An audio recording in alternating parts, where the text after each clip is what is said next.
What is up, everyone? It's Matt with IDP Guys here to tell you my top 5 IDP takeaways from Week 6 of the NFL season. Before we get to those takeaways, be sure to like and subscribe to this channel so you don't miss a single thing that we put out here for the rest of this NFL season. Let's get to those takeaways. Takeaway number 1, down in Atlanta. With Mikael Walker being out, Troy Anderson ended up playing 100% of the defensive snaps, and boy did he make the most of it. He ended up with 12 combined tackles.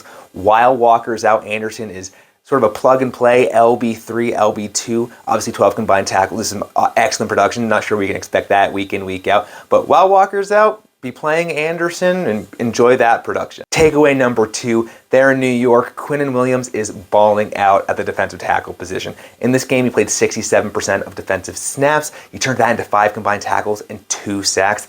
That's now 5 straight games with at least half a sack. And at that defensive tackle position, that is rare to get that kind of consistency. So if you are in a DT required league and he's somehow available, go pick him up. You should be able to start him with a lot of confidence moving forward the rest of this year.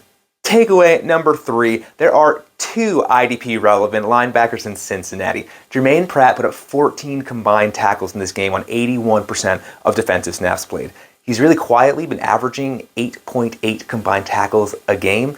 That is more than enough to be relevant in IDP. He's putting up those LB3, LB2 numbers week in and week out. So for you in those deeper leagues, go out and get him and start him with confidence. Takeaway number 4, we're going to talk about another defensive tackle I like for a bye-week streaming option, and that's Dexter Lawrence. In this game, he picked up another sack. That's now 4 sacks in the last 3 games.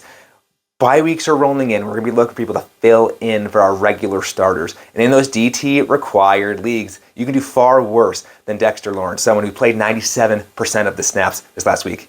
In order to score points, you got to be on the field. Lawrence is doing that, and he's producing. Go out and stream him with a fair amount of confidence. And finally, takeaway number 5, Taryn Johnson is putting up solid cornerback numbers week in and week out in Buffalo. He had 6 combined tackles in this game. He ended up with the game-winning interception, which is a nice splash play. But this has been pretty par for the course for him. Over this entire year, he's averaging nearly 6 combined tackles a game, which is excellent consistency from that cornerback spot. So if you are in the leagues that requires you to just start a cornerback, you can do far worse than Taryn Johnson. And he's putting up consistent enough numbers that he can kind of set him and forget him the rest of this year. So there you have it. Those are my top 5 takeaways from Week 6 of the NFL season from an IDP perspective. As I mentioned before, my name is Matt. I work for the IDP Guys, and we will see you next week.